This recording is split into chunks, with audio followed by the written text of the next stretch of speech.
आइए सुनते हैं समता सागर की कहानी हॉकी। बात तब की है जब मैं छठवीं कक्षा में थी। एक दिन अचानक स्कूल में घोषणा हुई कि हॉकी टीम का गठन होना है। जो भी छात्र टीम में शामिल होने के इच्छुक हैं वे हाथ उठा दें। पता नहीं क्यों मेरे ना चाहते हुए भी मेरा हाथ उठ गया। मैंने अपने उठे हुए हाथ को अचरज से देखा, मानो वो मुझसे अलग अपना कुछ अस्तित्व रखता हो। हाथ तब तक उठा रहा जब तक पुष्पा गुप्ता मैडम की तेज आवाज कानों में नहीं आ गई। नाम लिख लिया गया है मोनी गुप्ता, अपना हाथ नीचे करो। हड़बड़ा के हाथ नीचे आ गया। मैंने अचरज से हाथ को अचंभे से देखा। मेरे साथ साथ कक्षा के बहुत सारे बच्चे भी अचंभित थे। मेरे व्यक्तित्व के साथ हॉकी खेल पाने का कोई मेल था ही नहीं। मैं मोटा सा चश्मा लगाए कक्षा में पूरी दुनिया से छुप के बैठे रहने का सुख उठाती एक पुन्नी और खेल कूद से दूर रहने वाली बच्ची थी, जो किसी भी बात पर रो सकती थी। तुम हॉकी खेल पाओगी? चित्रामणि ने फुसफुसाकर पूछा। हाँ, बचपन से ही मेरा सपना था एक महान हॉकी प्लेयर बनने का। मुझे अपनी समझदारी भरे आवाज पर गर्व हुआ। पर आगे पुष्पा गुप्ता मैडम ने जो कहा और जिसे सुनकर मेरे कान बंद हो गए, वो कुछ इस तरह का था। कल खेल के पीरियड में वो सारे बच्चे पहली बार हॉकी खेलने का अभ्यास करेंगे जिन्होंने हाथ ऊंचे किए हैं, और उन सभी बच्चों को अपने साथ एक एक हॉकी खरीद कर लाना है। घर लौटते समय मेरे कदम नहीं उठ रहे थे। अपने हाथ पर गुस्सा आ रहा था कि बेवजह उठ गया था। घर पहुंची तो देखा कि पापा आज भी दफ्तर नहीं गए हैं। वे लेट कर किताब पढ़ते दिखे। मैं उनके पास जाकर बैठ गई। कुछ कहना चाहती हूँ बेटा? पापा बिना चश्मा लगाए पढ़ते थे। हाँ पापा। अपनी ही आवाज मेरे कान में अटक गई। बोलो बेटा। बाद में पापा, अभी तेज भूख लग रही है। खा लो खा लो। संध्या ने वर्ल्ड की सबसे अच्छी पत्ता गोभी बनाई है। रोटी पे थोड़ा सा चाट मसाला बुरक लेना, मजा आएगा। पापा ने स्वाद लेते हुए कहा। पत्ता गोभी सच में कमाल की बनी थी। चिंतित होने के बाद भी मैंने पेट भर खाना खाया। पर जब खाना खाकर पापा के पास पहुंची तो मुसीबत पड़ गई थी। मेरा छोटा भाई मुन्ना पापा के पैरों पे लिपटा हुआ, उनके पैर दबाता हुआ कुछ गा रहा था। मैं उसे देख के चिढ़ गई। दिख नहीं रहा पापा पढ़ रहे हैं? हम तो पढ़ चुके। पापा ने मुन्ना का पक्ष लिया। मैं समझ चुकी थी कि मुझे अपनी बात इन्हीं हालातों में कहनी पड़ेगी, नहीं तो कल जो अपमान स्कूल में होगा उसके बाद मैं शायद ही कभी स्कूल जा पाऊं। अचानक अपने स्कूल के लिए मेरे मन में बहुत करुण भाव पैदा हुए और मैं कह उठी, पापा, मैं अपने स्कूल का नाम रोशन करना चाहती हूँ। पापा हंसने लगे। हाँ हाँ, जरूर करोगी बेटा। पापा, नाम रोशन करने का मतलब क्या होता है? मुन्ना की आया। पापा तुमसे बाद में बात करेंगे, मैंने मुन्ना को धमकाया। मुन्ना ने घूर कर मुझे देखा और मुंह फेर लिया। पापा, मेरा बचपन से ही सपना था कि मैं एक महान हॉकी प्लेयर बनूं। सुनकर पापा पहले तो चकराए, फिर पेट पकड़ पकड़ के हंसने लगे।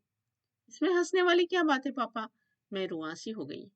अरे मोनी, तुम नहीं समझोगी, पर अगर बचपन से एक महान हॉकी प्लेयर बनने का सपना रहा है तुम्हारा, तो तुम्हें अपना सपना जरूर पूरा करना चाहिए। मैं भी बनूंगा महान हॉकी प्लेयर, अगर गुड़िया बनी तो। मुन्ना उछल कर बैठ गया। पर पापा, रहने दो, मैं नहीं चाहती कि मैं अपना सपना साकार करूं, मैंने बेमन से कहा। क्यों?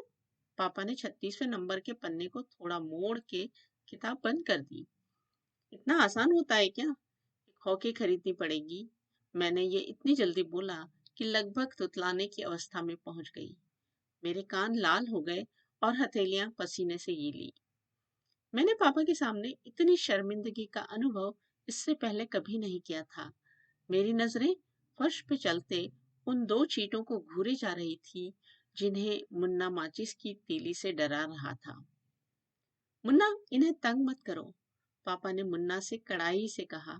फिर मेरी तरफ देखते हुए बोले, इसमें क्या बड़ी बात है, हॉकी आ जाएगी। मुझे बिल्कुल अच्छा नहीं लग रहा था। मेरे सीधे हाथ की गलती की सजा बेचारे पापा को भुगतनी पड़ेगी। मैं रोने लगी। अरे, रोने क्यों लगी? पापा मेरा रोना देखकर बहुत दुखी हो गए थे। मैं अब समझ पाती हूँ कि उनका दुख कितना बड़ा रहा होगा। दुनिया के सबसे अच्छे पापा। मेरे पापा शाम को अंधेरा होने से ठीक पहले 52 रुपए की हॉकी ले आए। हॉकी को बाहर वाले कमरे में रखी लकड़ी की कुर्सी से टिकाकर खड़ा कर दिया गया। मैं हॉकी देखकर पूरी तरह डर गई। ये तो बहुत बड़ी है पापा, मैं गिड़गिड़ाई। और भारी भी, मेरे और मुन्ना के बीच वाला मेरा भाई गुड्डू उत्साह से चिल्लाया। हॉकी ऐसी ही होती है बेटा, डरो मत, पापा बोलकर निकल गए। मैं रजाई में दुबक गई।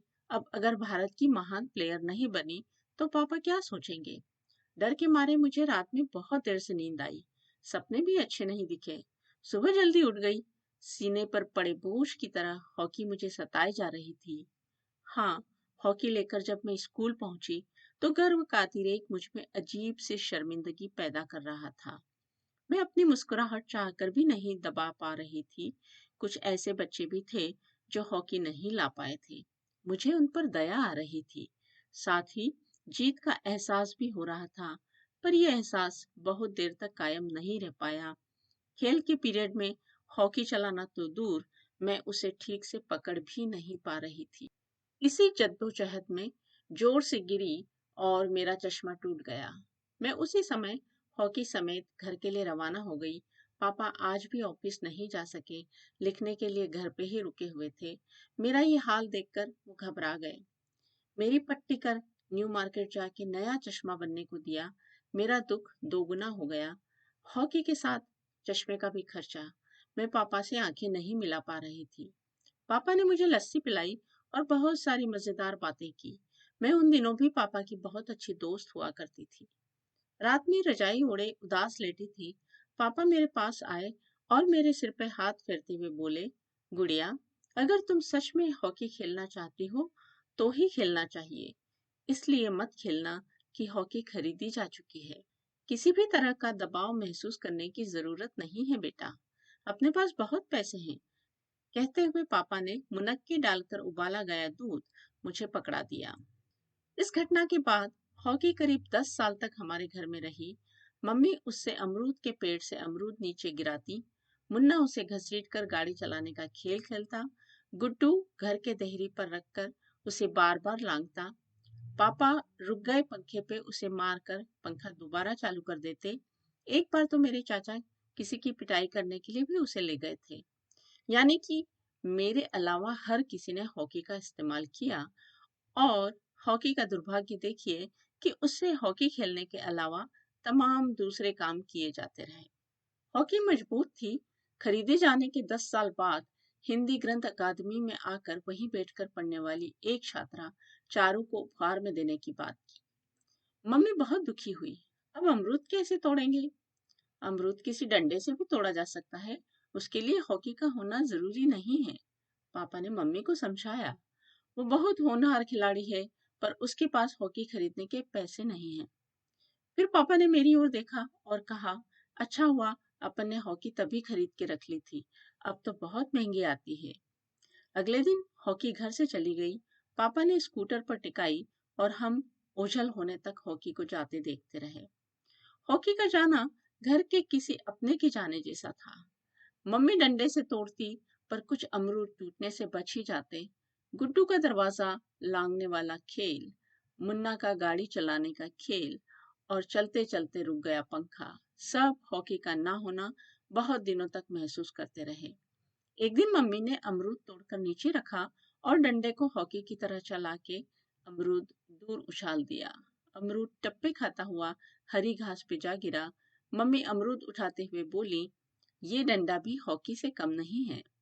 मैंने देखा मम्मी डंडे को देख रही थी, पर उनकी आंखों में वो लाल रंग की हॉकी थी, पूरी की पूरी।